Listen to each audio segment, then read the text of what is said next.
محبت کے ساتھ مل کے پڑھیے الصلاۃ والسلام علیکہ یا سیدی یا رسول اللہ وعلی آلکہ واصحابکہ یا سیدی یا حبیب اللہ الصلاۃ والسلام علیکہ یا سیدی یا نبی اللہ وعلی آلکہ واصحابکہ یا سیدی یا رحمۃ للعالمین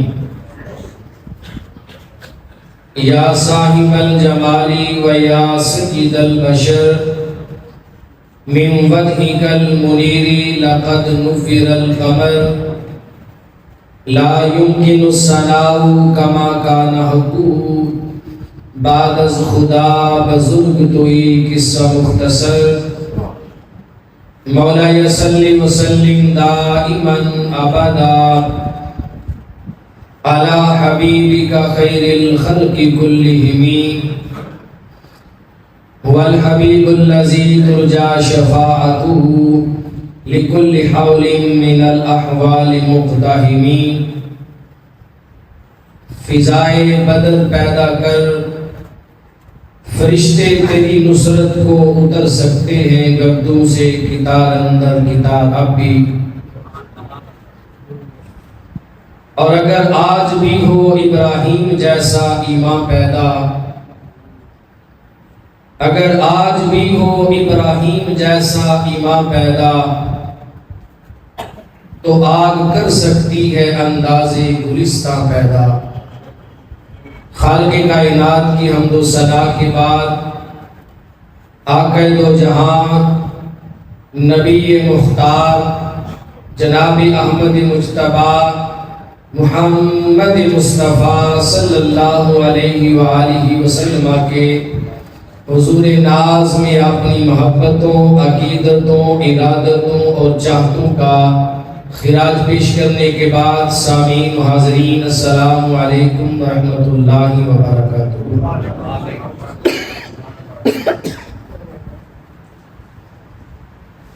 آج 16 رمضان المبارک ہے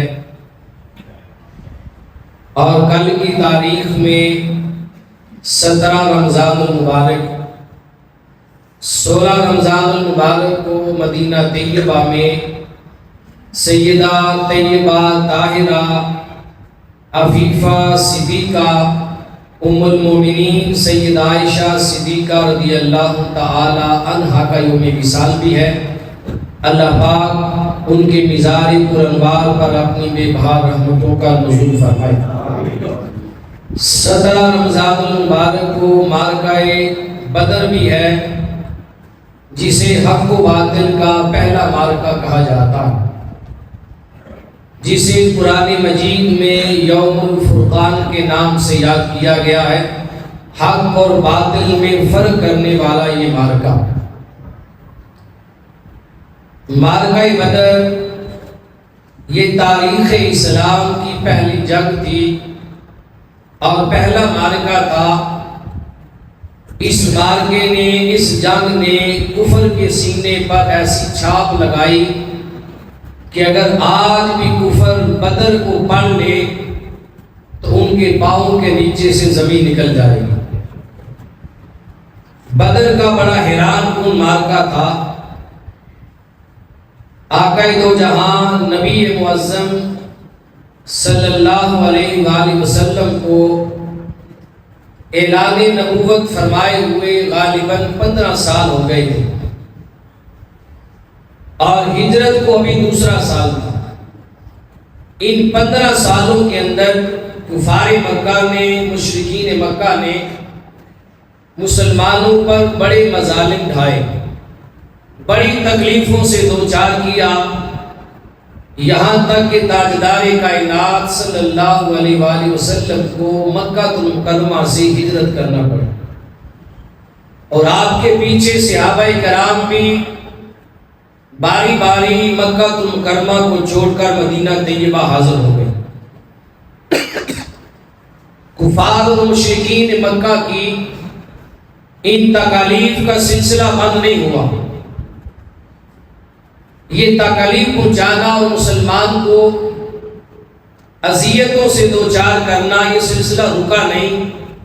مدینہ طیبہ آنے کے بعد بھی کفار مکہ وقتاً فوقتاً مدینہ پاک آتے اور مدینہ پاک کے راستوں سے باہر ہی سے مسلمانوں کے جانور چھین کے لے جاتے تھے۔ کبھی کسی کے اونٹ ہانک کے لے گئے، کبھی کسی کو تنہا اور اکیلے دیکھا اور مارا، ان کی بکریاں چھین کے لے گئے۔ صحابہ کرام نے بار آقا دو جہاں کی بارگاہ میں عرض کی، یا رسول اللہ، ہم کمزور نہیں ہیں، ہم ان سے لڑ سکتے ہیں، آقا جذبہ ایمانی رکھتے ہیں، آپ ہمیں اجازت دیں، ہم کفار کے ساتھ جنگ کرتے ہیں۔ میرے آقا صلی اللہ علیہ وسلم کے پاس حیدر کرار جیسے بہادر و دلیر موجود تھے، فاروق اعظم جیسے جری موجود تھے، صدیق اعظم اکبر جیسے پائے استقامت کے پہاڑ موجود تھے، لیکن تاجدار کائنات نے کیا فرمایا؟ صحابہ، ابھی رب کائنات کا حکم نہیں آیا، جب تک میرا رب مجھے حکم نہیں دیتا تب تک لڑنے کی گنجائش نہیں۔ امن پر استقامت رکھو۔ مسلمان ان کے ساتھ جنگ نہیں کرتے تھے اور امن کا دامن مسلمانوں نے جانے نہیں دیا۔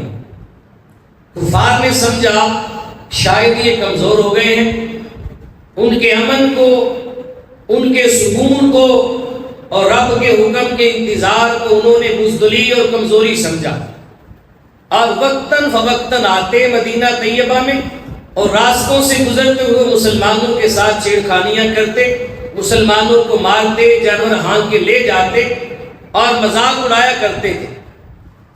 پھر ایک وقت آیا کہ رب کائنات نے اپنے حبیب کو حکم دیا، حرِّض القتال علی المؤمنین، اے محبوب صلی اللہ علیہ وسلم، آپ مومنین کو جنگ کرنے پر ابھاریے۔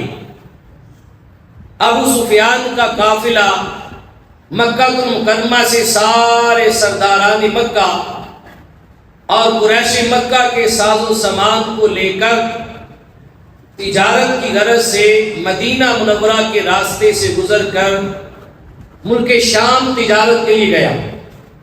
اس دور کے اندر بھی یہ ہوتا تھا کہ آپس میں مل کر جو بزنس مین ہوتے تھے وہ پارٹنر مل کے آپس میں تجارت کرتے تھے اور ایک بندے کو مال دے کے بیچ دیتے تھے کہ سب کا مال لے جاؤ اور سب کا مال بیچ کے تم لے آؤ۔ ابو سفیان سارے قریش مکہ کا مال لے کے تجارت کے لیے ملک شام گیا، مدینہ پاک سے گزر کر گیا۔ ادھر تاجدار کائنات نے اپنی بارگاہ میں بیٹھے ہوئے صحابہ کرام سے کہا، رمضان المبارک کا مہینہ تھا، حضور علیہ السلام نے فرمایا، صحابہ، مشرکین مکہ سمجھتے ہیں کہ ہم کمزور ہیں، ہمارے پاس لڑنے کی طاقت نہیں ہے۔ کہا ابو سفیان کا قافلہ شام سے چل پڑا ہے اور مدینہ کے راستے سے گزرے گا، چلو ہم راستے میں جا کے ان کا قافلہ روکتے ہیں، انہیں احساس دلاتے ہیں، انہیں یہ بات بتاتے ہیں کہ بازوؤں میں ہمارے بھی طاقت ہے، اللہ نے ہمیں بھی طاقت، دبدبا، روب اور قوت دے رکھی ہے، اگر ہم چاہیں تو تمہاری کایا پلٹ سکتے۔ لڑنے کی غرض سے نہیں گئے، صرف انہیں روکنا تھا اور احساس دلانا تھا۔ حضور علیہ السلام کی بارگاہ میں اس وقت 313 صحابہ موجود تھے، ان 313 میں سے حضور نے 312 کو ساتھ لے لیا اور ایک کو مدینہ طیبہ چھوڑ دیا، اور ان صحابہ کرام کے پاس اس وقت 6 زریں تھی، 8 تلواریں تھیں اور چند گھوڑے تھے۔ یہ چند صحابہ جو جنگ لڑنے کی غرض سے نہیں گئے تھے، بس قافلے کو روکنا مقصود تھا۔ حضور کی اتباع میں مدینہ طیبہ کے راستے میں آئے، ادھر ابو سفیان کو خبر مل گئی۔ ابو سفیان نے اپنا ایک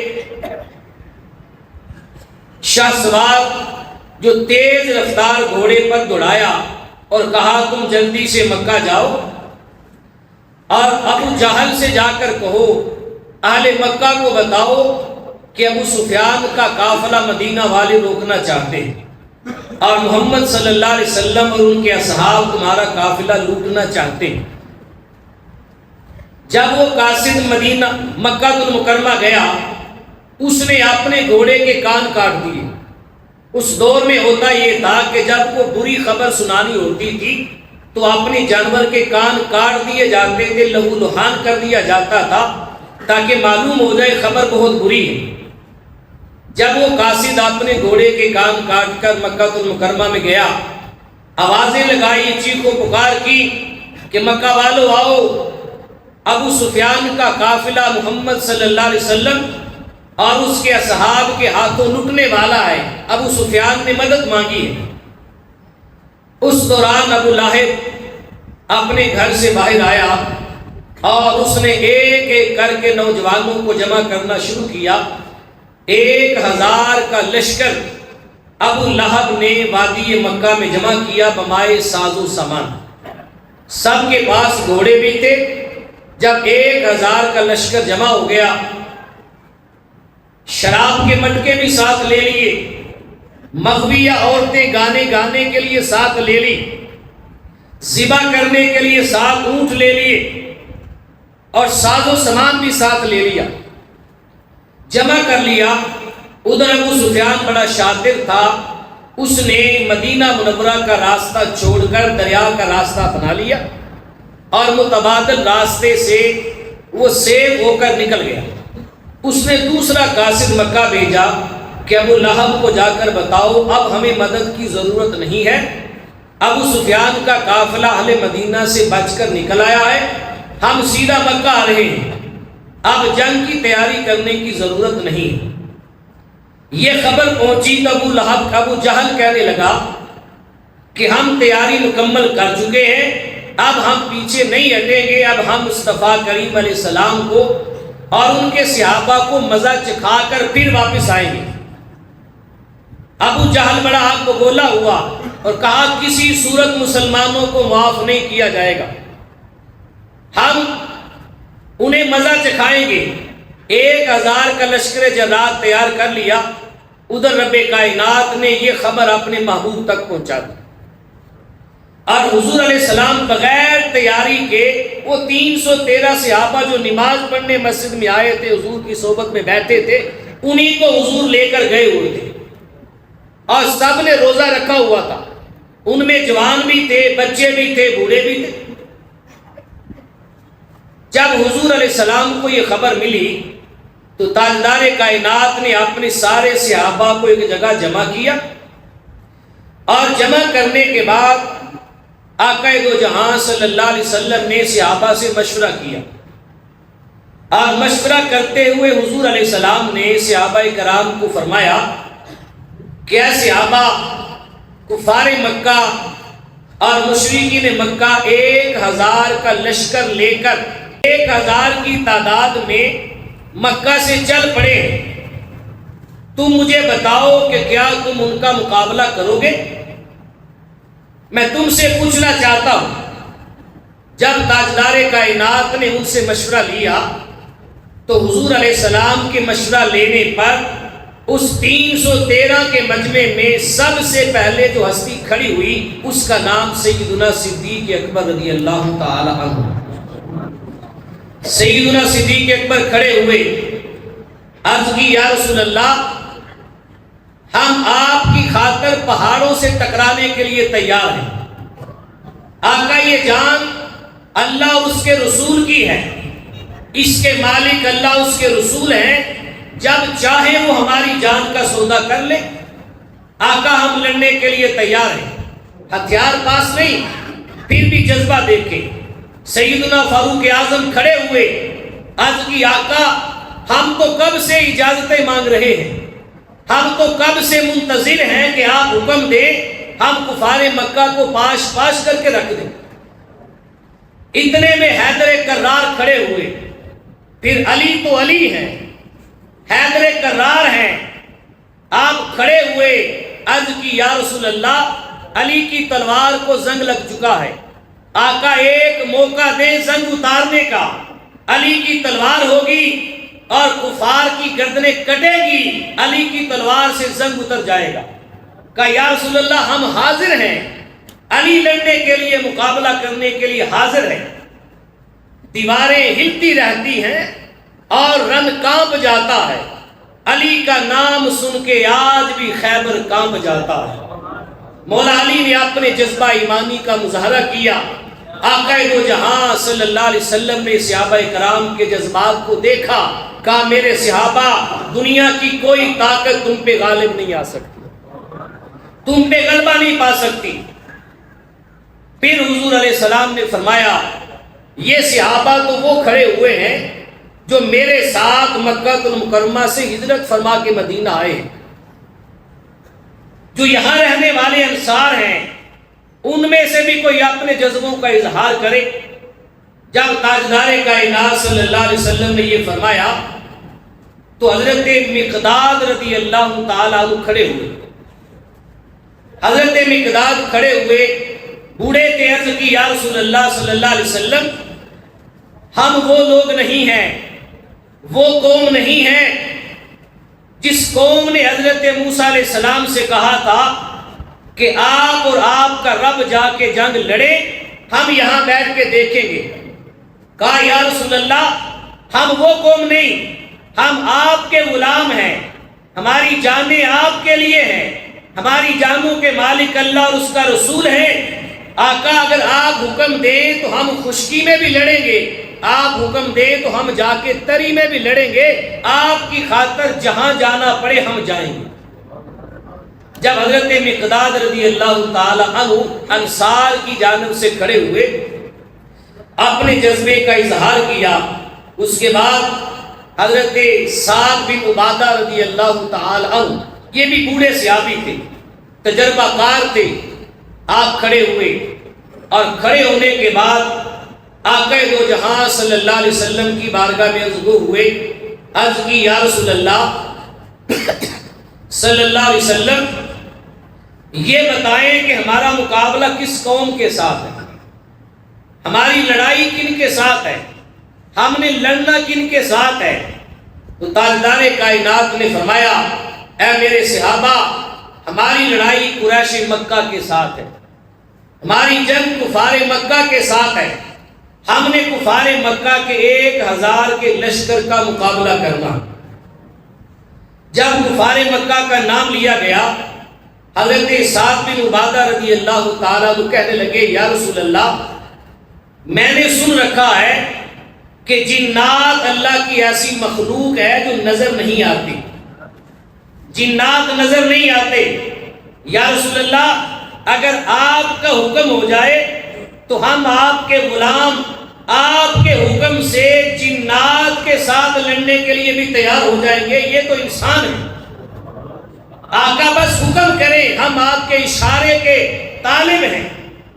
تاجدار کائنات صلی اللہ علیہ وسلم نے حضرت مقداد رضی اللہ تعالیٰ عنہ کا جذبہ دیکھا، یہ جملہ سنا تو میرے مصطفیٰ خوش ہوئے، مسکرائے، کہا صحابہ پھر تیار ہو جاؤ۔ کفار مکہ کا لشکر 1000 کی تعداد میں ممائے ساز و سامان مکہ سے نکل پڑا ہے۔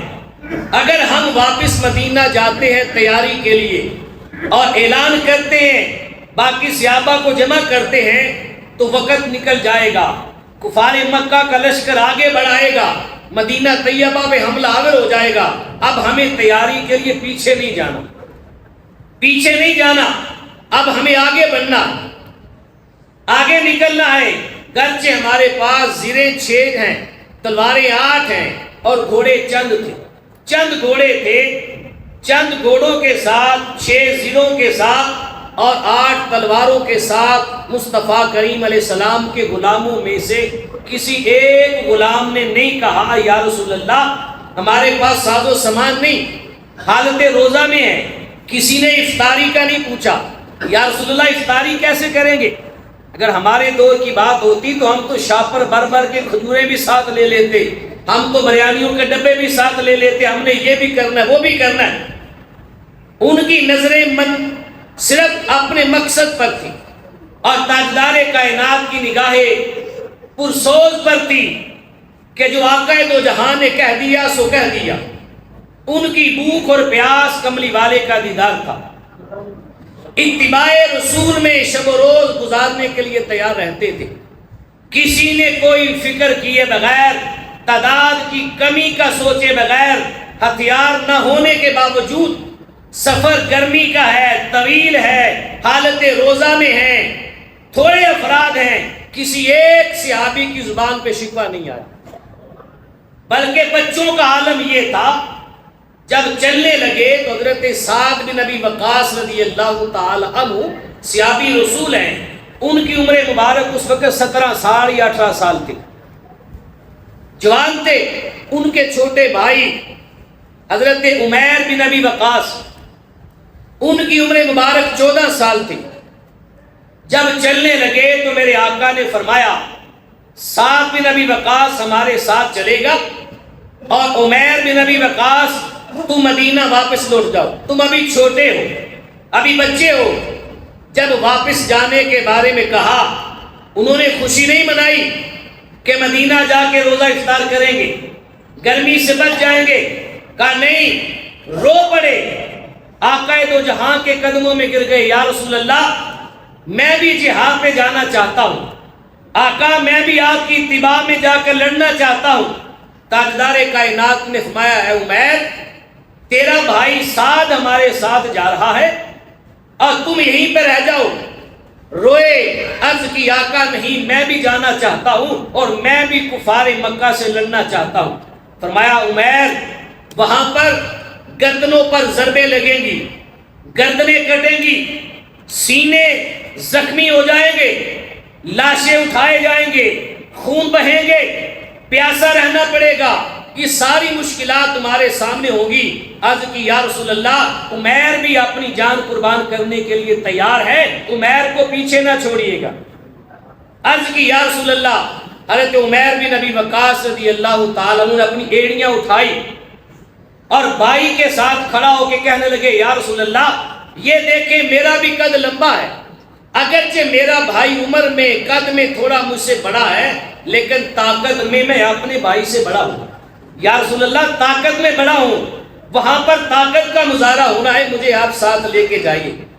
حضور نے فرمایا عمیر، ہمیں کیسے معلوم ہوگا کہ تو اپنے بھائی سعد سے طاقت میں بڑا ہے؟ عرض کی یا رسول اللہ، آپ میرے بھائی سعد کے ساتھ میری کشتی کروا لیں۔ پھر تاریخ نے ایسا منظر دیکھا، چشم فلک نے ایسا نظارہ دیکھا کہ بدر میں جانے سے پہلے مدینہ طیبہ کے راستے پر میرے آقا نے فرمایا سعد بن ابی وقاص اور عمیر بن ابی وقاص دونوں بھائی کشتی کریں۔ دونوں بھائی کشتی کے لیے تیار ہوئے۔ جب کشتی ہوتی ہے تو پہلوان گلے ملتے ہیں، مصافحہ کرتے ہیں۔ جب دونوں بھائی گلے ملے، حضرت عمیر نے اپنے بھائی کے کانوں میں کہا بھائی جان، آپ کو تو اللہ کے نبی نے اختیار کر لیا، آپ تو جنگ کے لیے سلیکٹ ہو گئے ہیں، اب آپ کو حضور رد نہیں کریں گے، میرے بارے میں بھی سوچئے اور مجھ پہ رحم کیجئے، اگر آپ گر جائیں گے تو میں بھی تاجدار کائنات کی نگاہوں میں مقبول و منظور ہو جاؤں گا، میں بھی اپنی جان کا نذرانہ پیش کرنا چاہتا ہوں، آقا دو جہاں کی مائیت میں رسول اللہ کے دشمنوں سے لڑنا چاہتا ہوں، کہ میری جان کے مالک بھی رسول اللہ ہیں، بھائی جان مجھ پہ رحم کریں۔ جب دونوں کی کشتی شروع ہوئی تو بڑا بھائی نیچے گر گیا، چھوٹا بھائی بڑے بھائی کی چھاتی پہ بیٹھ گیا۔ جب تاجدار کائنات نے یہ منظر دیکھا تو حدیث پاک میں آتا ہے میرے مصطفیٰ کی آنکھوں میں آنسو آ گئے، چشمان مبارک تر ہو گئی، آنکھوں میں آنسو بہے، اور تاجدار کائنات نے فرمایا اے عمیر، اب تو بھی ہمارے ساتھ جہاد پہ جا سکتا ہے۔ حضرت عمیر خوشی خوشی کھڑے ہوئے۔ تو جس قوم کے اندر بچوں کا جذبہ اس قدر ہے کہ اپنی جانیں دینے کے لیے جامِ شہادت نوش کرنے کے لیے چلے جاتے ہیں، اس قوم پر کوئی غالب نہیں آ سکتا۔ آج فقط ہمارے اندر جذبہ ایمانی کی کمی ہے۔ چلے 313 صحابہ تاریخ نے لکھا مدینہ طیبہ سے چلے، اور تحقیق یہ ہے کہ 312 تھی۔ یہ بات میں نے پہلے بھی ایک بار عرض کی تھی کہ بدر کے اندر صحابہ کرام کی تعداد 313 نہیں 312 تھی۔ 313 میں حضرت سیدنا عثمان غنی رضی اللہ تعالی عنہ تھے، ان کو حضور علیہ السلام نے مدینہ طیبہ میں چھوڑ دیا۔ حضرت عثمان غنی رضی اللہ تعالی عنہ کی زوجہ محترمہ اور حضور علیہ السلام کی پیاری بیٹی اور شہزادی جو سیدنا عثمان غنی رضی اللہ تعالیٰ عنہ کے نکاح میں تھی وہ علیم تھی، بیمار تھی۔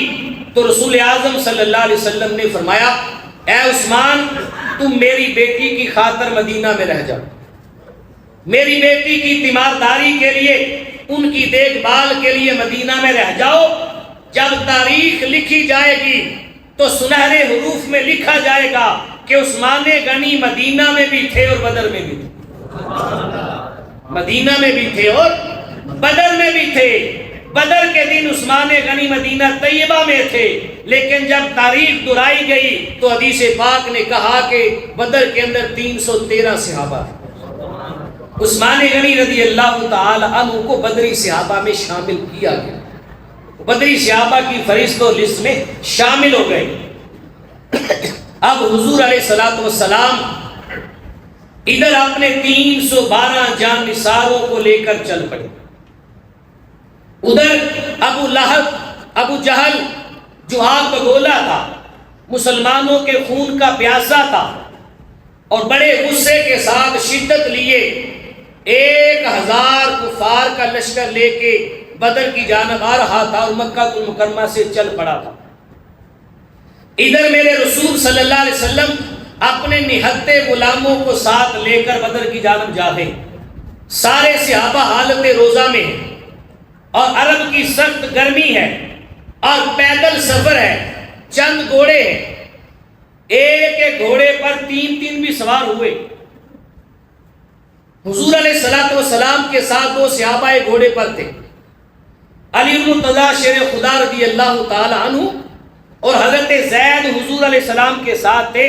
حضور نے فرمایا اے علی اور اے زید ہم باری باری گھوڑے پہ سواری کریں گے، پہلے علی بیٹھیں گے ہم پیدل چلیں گے، پھر زید بیٹھے گا ہم پیدل چلیں گے، پھر تاجدار کائنات بیٹھیں گے غلام پیدل چلیں گے۔ مولا علی شیر خدا رضی اللہ تعالیٰ عنہ نے راستے میں کہا یا رسول اللہ جب علی کی باری آ جائے تو آپ سوار ہو جائیں، علی پیدل چلے گا۔ حضرت زید کی باری آئی سوار ہونے کی، عرض کی یا رسول اللہ آپ سوار ہو جائیں، زید پیدل چلے گا۔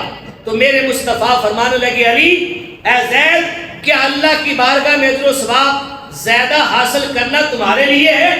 کہ میں بھی ثواب کا طالب ہوں، علی تو سواری کر، آج لگام مصطفیٰ پکڑیں گے۔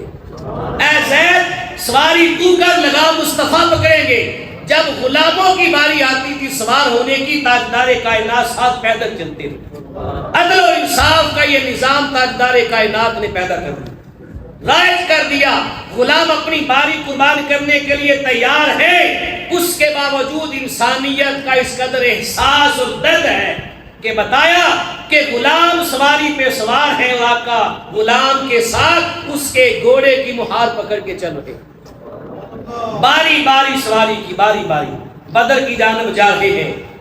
نہتے مسلمان جا رہے تھے، یہاں پر حنیف جلندری کی روح تڑپی اور وہ کہنے لگا نہتے 313 بشر شوق شہادت میں، نہتے 313 بشر شوق شہادت میں نکل آئے تھے میدان میں محمد کی قیادت میں۔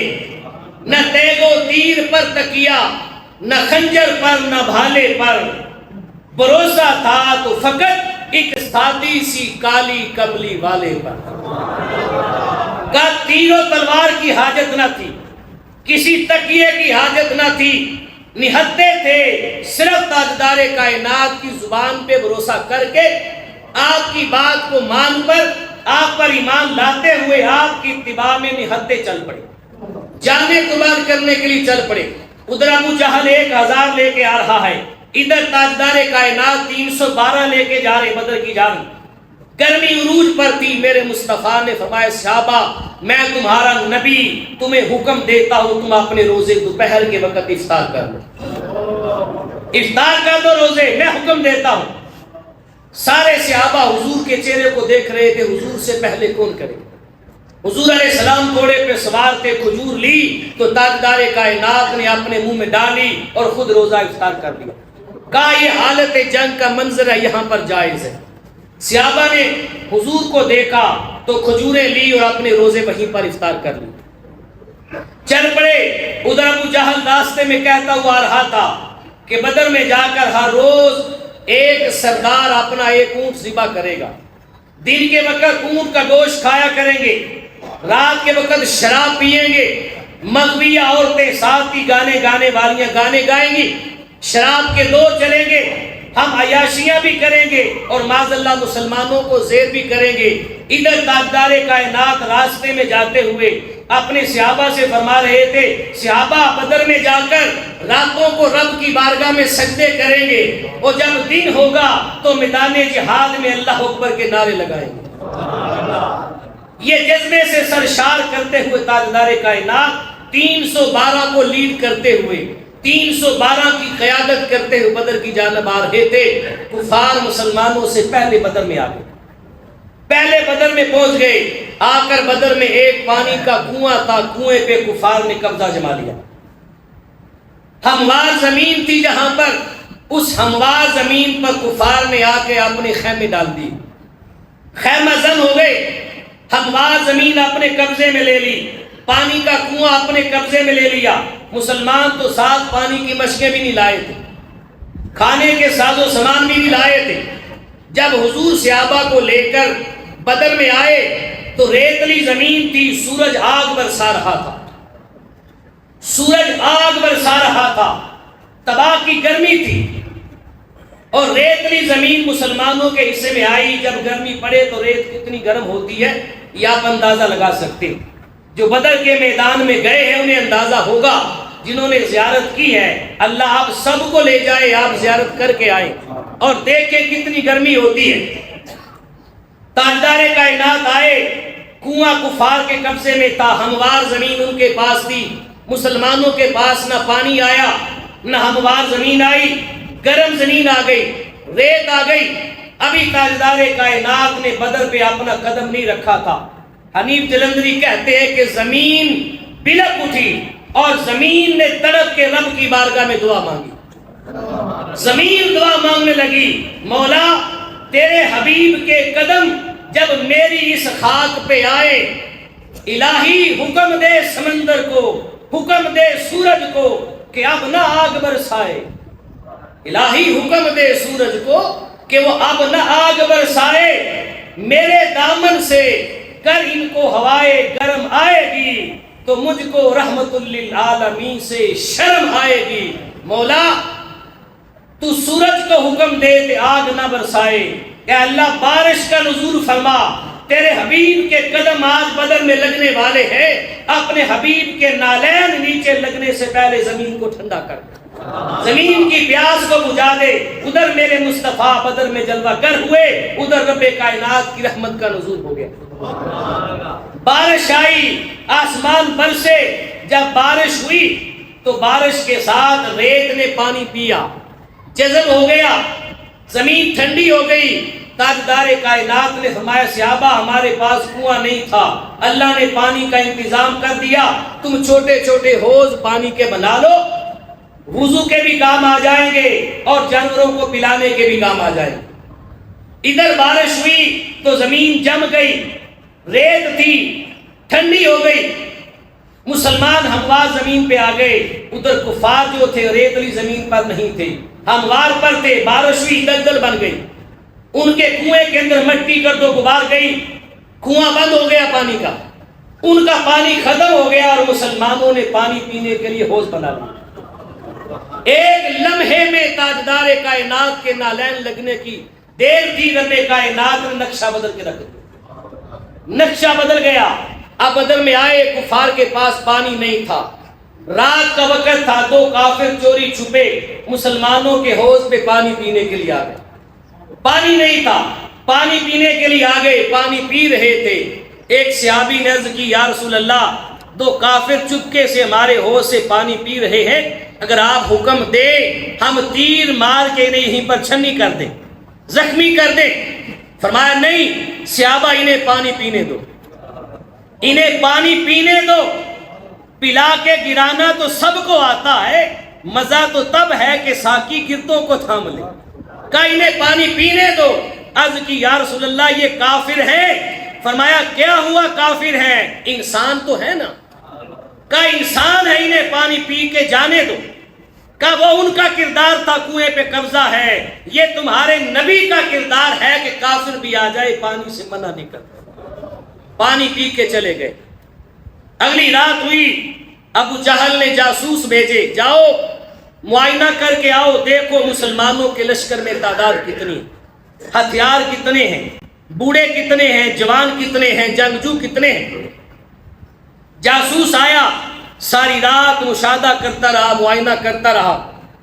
اس دور میں جاسوسی کرنی آسان تھی، کسی کے پاس موبائل نہیں تھا لائٹ لانے کے لیے کہ دیکھ سکے کون ہے۔ خیمے تھے، جاسوس آیا، سارے خیموں کے باہر باری باری گیا، چیک کیا، دیکھا، تعداد گن لی، آسانی کے ساتھ گیا۔ ابو لہب کو جا کر بتایا کہ ٹوٹل تعداد 312 ہے، ان میں کچھ بچے ہیں، کچھ بوڑھے ہیں اور کچھ جوان ہیں۔ ٹوٹل ملا کر ان کے پاس 312 ہیں، 6 ان کے پاس زرے ہیں، 8 تلواریں ہیں اور چند گھوڑے۔ یہ مختصر تعداد ہے جو 1000 کا مقابلہ کرنے کے لیے آئی ہے۔ جب یہ بات سنی ابو جہل نے کہا لگایا اور کہنے لگا یہ تو بہت آسان کام ہو گیا، پھر ہم ایسا کریں گے کہ مسلمانوں سے جنگ نہیں کریں گے۔ کہا جنگ مت کرو، صبح ہوتے ہی رات کو شراب کے 2 چلنے دو، جب صبح ہوگی تو صبح ہوتے ہی یہ 312 تھوڑی سی تعداد ہے، ان کو جا کر گرفتار کر لیں گے، پکڑ لیں گے اور اپنے اونٹوں اور گھوڑوں کی پشتوں کے ساتھ باندھ کر گھسیٹتے ہوئے مکہ لے جائیں گے اور وادی مکہ میں جا کر سارے مکہ والوں کے سامنے انہیں لٹکا کر سزا دیں گے اور انہیں لٹکا کر وہاں ماریں گے اور ذلیل کریں گے اور بتائیں گے کہ تمہارے اسلام میں طاقت نہیں ہے، تمہارے نبی معاذ اللہ جھوٹے ہیں۔ اتنی بات ابو جہل نے کہی تھی، وہ جاسوس بول اٹھا، ابو جہل تو نے میری بات پوری نہیں سنی، مجھے بات پوری کرنے دو۔ کہا مجھے بات کرنے کا موقع دو۔ اس نے کہا بتاؤ کیا بات ہے؟ وہ جاسوس کہنے لگا ابو جہل یہ تو نے سن لیا کہ 312 ہیں، جوان بھی ہیں، بوڑھے بھی ہیں، بچے بھی ہیں، تلواریں، زیرے، گھوڑے کم ہیں، آگے بھی مجھ سے پوچھ میں نے نقشہ کیا دیکھا ہے؟ کہا ہے تو 312، لیکن میں جن جن خیموں کے باہر گیا ہوں میں نے جا کے دیکھا ہے شام سے لے کر صبح تک وہ سارے کے سارے اپنے اپنے خیموں کے اندر مسلوں پہ بیٹھے ہیں اور شہادت کی دعائیں مانگ رہے ہیں۔ کا کفن باندھ رکھے انہوں نے۔ کا ان 312 کو پکڑنا آسان نہیں ہوگا، وہ شہادت کا جذبہ لے کر آئے ہیں۔ ابو لہب کہیں ایسا نہ ہو کہ 313 1000 کو مار کے بھگا دے اور تاریخ لکھنے پہ مجبور ہو جائے کہ 313 نے 1000 کو مار کے بھگا دیا۔ کہا ایسا مت کہو، تیاری کرو لڑنے کے لیے۔ پھر جنگ کا سما بندھنے والا تھا۔ ایک دن پہلے صحابہ کرام اکٹھے تھے، سب نے کہا کہ تاجدار کائنات صلی اللہ علیہ وسلم کے لیے بدر کے اندر ایک چھپر بنایا گیا، کھجور کے پتے ڈال کر ایک چھپر بنایا گیا، اسے عریش کہتے، عریش عربی کے اندر۔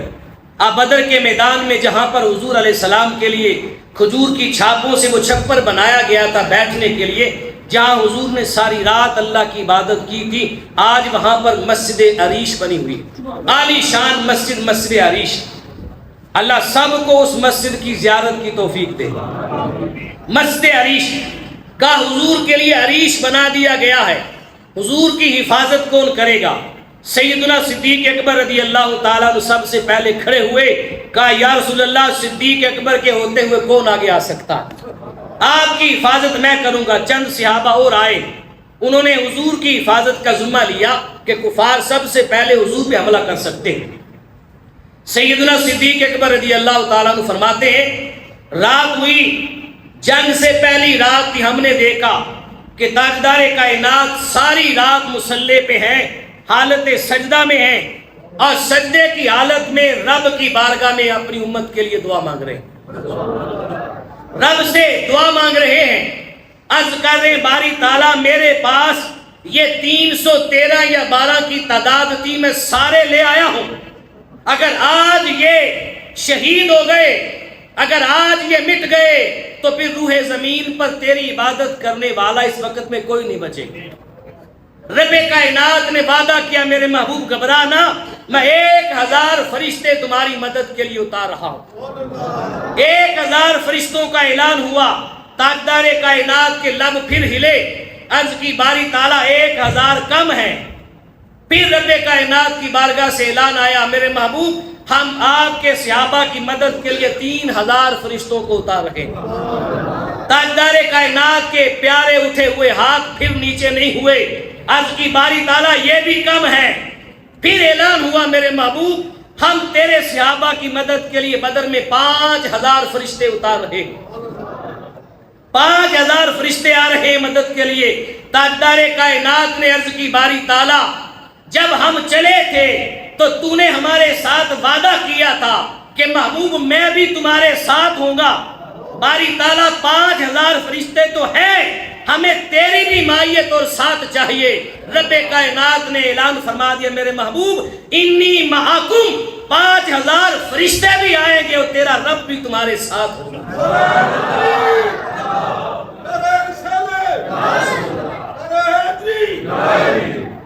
پھر چشم فلک نے وہ نظارہ دیکھا، وہ فضا پیدا ہوئی۔ اسی لیے علامہ اقبال نے کہا تھا کہ فضائے بدر پیدا کر، فضائے بدر پیدا کر، فرشتے تیری نصرت کو اتر سکتے ہیں گردوں سے کتار اندر کتار۔ اب بھی فرشتے اتر سکتے ہیں اگر ہم آج بھی صحابہ کرام جیسا جذبہ پیدا کر لیں۔ آج ہماری لڑائیاں کھانوں پر نہ ہوں، آج ہم اپنی صفوں میں اتحاد اور اتفاق پیدا کر لیں، جذبہ ایمانی صحابہ جیسا لے آئے، فضائے بدر پیدا کر لے تو ساری دنیا آج بھی ہمارے قدموں میں ہے۔ مسلمان کبھی کسی کے سامنے جھکے گا نہیں، کوئی مسلمان پہ غلبہ نہیں پا سکے۔ انس بن مالک رضی اللہ تعالیٰ عنہ فرماتے ہیں آخری بات، صحیح مسلم کی روایت ہے، ابو داؤد شریف کی روایت ہے، میں غزوہ بدر سے ایک دن پہلے تاجدار کائنات میدان میں آئے، ہاتھ میں چھڑی تھی، تاجدار کائنات نے بدر میں آ کر لکیریں لگائی اور فرمایا صحابہ کل ابو جہل یہاں مرے گا۔ پھر لکیر لگائی، کہا صحابہ عتبہ یہاں مرے گا، پھر کہا عتیبہ یہاں مرے گا، شیبہ یہاں مرے گا، ولید یہاں مرے گا، مغیرہ یہاں مرے گا۔ کافروں کے نام لے لے کر تاجدار کائنات نے لکیریں لگا دی۔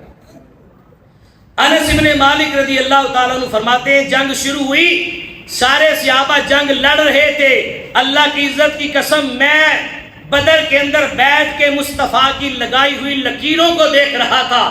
اللہ کی قسم ہے جہاں جہاں تاجدار کائنات نے لکیریں لگائی بدر کے دن وہ کافر اپنے مقام پہ آ کے مرا تھا، اپنے مقام پہ آ کر مرا تھا۔ پھر رب کائنات نے تاریخ اسلام کے اندر مسلمانوں کو وہ فتح عطا فرمائی کہ نہتے مسلمان کفار کے پیچھے بھاگ رہے تھے اور کفار آگے بھاگ رہے تھے۔ اللہ نے مسلمانوں کو غلبہ دیا، مسلمانوں کو فتح دی، کامرانی دی، کامیابی دی اپنے محبوب کی اتباع اور محبوب کی تابعداری میں، اور مسلمانوں نے معرکہ بدر کو سر کر لیا اور کفر کا زور ٹوٹ گیا۔ یہ پہلا معرکہ تھا جسے قرآن نے یوم الفرقان کہہ کے پکارا کہ حق و باطل میں فرق کرنے والا دن۔ اللہ تبارک و تعالی ہمیں شہدائے بدر کا جذبہ نصیب فرمائے، اللہ ہمیں شہدائے بدر سے فیض نصیب فرمائے، اللہ شہدائے بدر کے مزارات پر اپنی بے بہار رحمتوں کا نزول فرمائے، اللہ پاک ہم سب پہ اپنا فضل و کرم فرمائے۔ وما علیہ الا البلاغ۔